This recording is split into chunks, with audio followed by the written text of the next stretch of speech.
Hello बच्चों, so let's read this question. It says crystal field stabilization energy for high spin D4 octahedral complex is, so यहाँ पे 4 option अपने को given है. So first of all यहाँ पे use होने वाले हम लोग फंडामेंटल की कॉन्सेप्ट के बारे में बात करते हैं. देखना यहाँ पे जो की कॉन्सेप्ट लगेंगे उसके बारे में डिस्कशन करते हैं. So एक बात देखो, हमें CFSE की वैल्यू निकालनी. अब हमें पता होना चाहिए कि CFSE की वैल्यू कैसे निकालते हैं. तो यहाँ पे D4 हाई स्पिन है, तो एक तो हाई स्पिन लो स्पिन क्या होता है वो आइडिया होना चाहिए. वो तो एक अलग बात होगी, लेकिन सबसे पहले जो डी सबसेल है उसमें 5 ऑर्बिटल रहते हैं. ठीक है, डी सबसेल में कितने ऑर्बिटल रहते हैं? 5 ऑर्बिटल. तो 1 2 3 4 5 ऑर्बिटल रह गए. अब 5 ऑर्बिटल से ये स्प्लिट करता है. ठीक है, CFSE जब हमें देखना तो इसकी स्प्लिटिंग हमें पता होनी चाहिए. अब स्प्लिट ये कैसे करता है? तो यहाँ पे हमारे पास 2 डी ऑर्बिटल तो यहाँ पे हायर एनर्जी में चले जाते हैं, और जो तीन डी ऑर्बिटल होते हैं वो हमारे पास लोअर एनर्जी में आते हैं. तो ये यहाँ पे लोअर एनर्जी में आ गए. तो जो लोअर एनर्जी में आते हैं उनको हम लोग बोलते हैं T2G. तो ये हमारे पास है T2G ऑर्बिटल. ठीक है, और ये ऊपर वाला जो है ये हमारे पास है EC ऑर्बिटल. ठीक है, तो ये एक बात हो गई. उसके बाद में हमें पता होना चाहिए हाई स्पिन लो स्पिन. सबसे पहला ये हमारे पास फंडामेंटल कॉन्सेप्ट हो गया. सो डी ऑर्बिटल की स्प्लिटिंग हमने देख ली. दूसरी बात हमें पता होनी चाहिए हाई स्पिन लो स्पिन. तो हाई स्पिन में हमारे पास क्या होता है?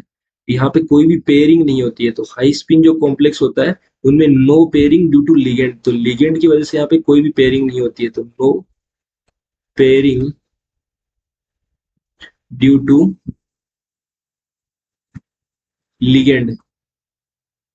लिगेंड की वजह से कोई भी पेयरिंग नहीं होती है. ठीक है, ये एक बात होगी. अब देखो हमारे पास जो CFSE का फॉर्मूला है उसके बारे में बात करते हैं कि CFSE निकालते कैसे हैं. तो CFSE सपोज करो मेरे पास जो T2G ऑर्बिटल है उसमें कुछ n into N number of T2G में जो जितने भी इलेक्ट्रॉन है वो हम लोग लिख देंगे. तो n नंबर ऑफ T2G में इलेक्ट्रॉन है इनटू उसकी एनर्जी. अब एनर्जी के बारे में देखो कैसे लिखते हैं हम लोग. यहाँ पे ये हम लोग इसको बेरी बेरी सेंटर बोलते हैं. अब बेरी सेंटर से T2G की जो एनर्जी है वो -2/5 डेलो नीचे रहती है. ठीक है, और जो डेलो रहता है उनका गैप रहता है वो बताऊंगा अभी. सो ये हम लोग -2/5 से नीचे जाती है, -2/5 डेलो. ठीक है, और इससे जो अप रहती है वो ये वाली एनर्जी इसकी इन दो ऑर्बिटल की वो रहती है प्लस का 3/5 डेलो से ऊपर जाते हैं. अब डेलो क्या है? डेलो है इन दोनों के जो ऑर्बिटल है, ये दोनों के स्प्लिटिंग के बीच का एनर्जी गैप, इसको बोलते हैं हम लोग डेलो. ठीक है, ये हो गया डेलो. ये एक बात ध्यान रखनी है. सो T2G में कितने इलेक्ट्रॉन है? इनटू -2/5 मल्टीप्लाई बाई -2/5 डेलो. एक बात हो गई. प्लस प्लस इजी में कितने इलेक्ट्रॉन है? तो सपोज करो n नंबर ऑफ इलेक्ट्रॉन है हमारे पास इजी में, मल्टीप्लाई बाई उसकी एनर्जी कितनी है एक इलेक्ट्रॉन की, तो एक की है 3/5 डेलो. 3/5 डेलो, ये हो गया. प्लस हम लोग पेयरिंग एनर्जी भी लिखते हैं यहाँ पे. पेयरिंग तो हमें नहीं पता, सपोज करो m नंबर ऑफ पेयरिंग हुई है तो m इंटू पी लिख देते हैं हम. लेकिन यहाँ पे तो हाई स्पिन में कभी भी हम लोग पेयरिंग एनर्जी इंक्लूड नहीं करते हैं. ठीक है, तो ये हमारे पास फंडामेंटल की कॉन्सेप्ट हो गया. अब हमें इलेक्ट्रॉन भर के और इसकी CFSE की वैल्यू निकालती है. तो नेक्स्ट पेज पे चलते हैं.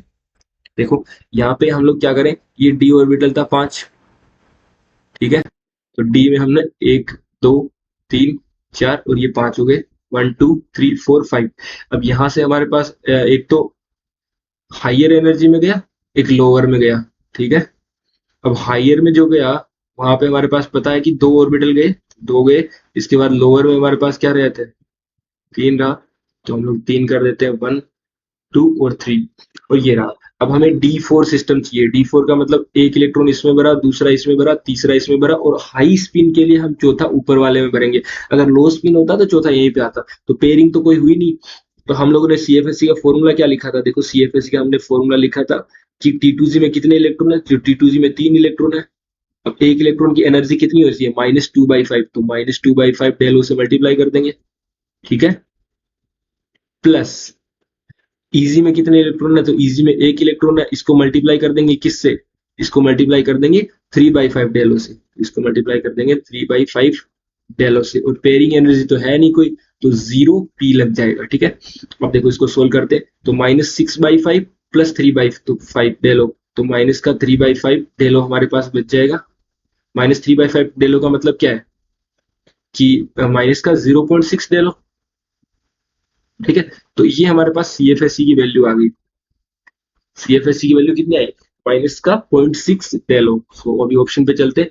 सो माइनस का 0.6 डेलो, that is option A will be the correct answer of this question. I hope you all will understood it very well. Thank you very much. All the best.